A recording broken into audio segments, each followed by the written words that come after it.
Adaptasi di tengah pandemi juga dilakukan oleh pelaksana proyek pembangunan trek kereta Bandara Internasional Yogyakarta. Pandemi tidak menghalangi pengerjaan proyek strategis nasional senilai 11 triliun rupiah ini.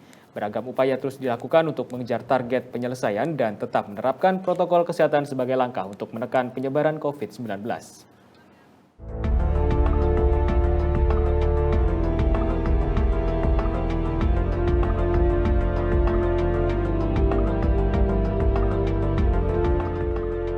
Pemerintah meresmikan operasional kereta api Bandara Internasional Yogyakarta. Kehadiran KA Bandara ini menjadi angin segar bagi masyarakat yang hendak menuju bandara ke kota Yogyakarta atau sebaliknya. Efektivitas waktu menjadi nilai tambah moda transportasi ini.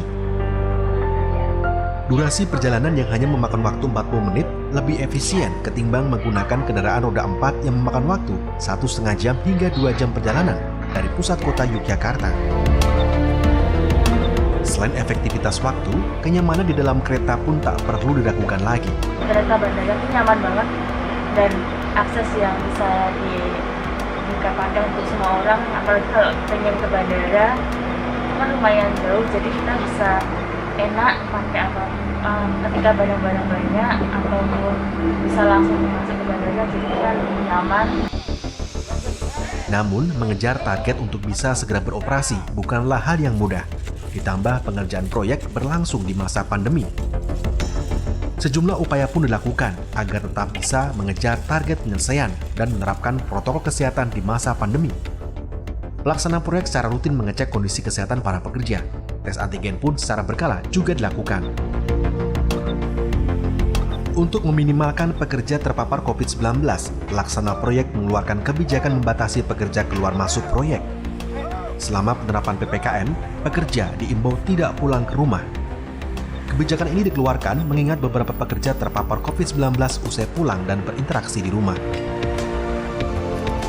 Tak hanya kendala menjaga pekerja agar tidak terpapar COVID-19, tantangan lain muncul saat keberadaan oksigen yang digunakan untuk proses pengelasan langka di pasaran.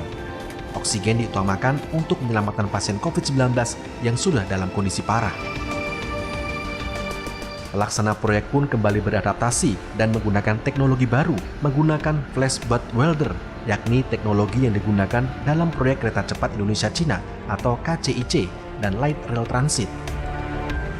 Sementara itu, dari sisi ekonomi, proyek KA Bandara ini juga membawa perbaikan ekonomi bagi warga sekitar. Pelaksana proyek merekrut sejumlah warga dan menggunakan sistem padat karya. Di mana pekerja kami larang untuk keluar masuk dari wilayah lokasi proyek yang telah kami tentukan, dan juga tempat tinggal dari para pekerja itu kita lokalisir tidak menyatu dengan masyarakat sekitar. Kini setelah resmi beroperasi, proyek senilai 1,1 triliun rupiah ini diharapkan bisa memudahkan mobilitas dari dan menuju Bandara Internasional Yogyakarta, mendongkrak angka kunjungan wisatawan dan mendukung Yogyakarta sebagai kota budaya dan kota pelajar.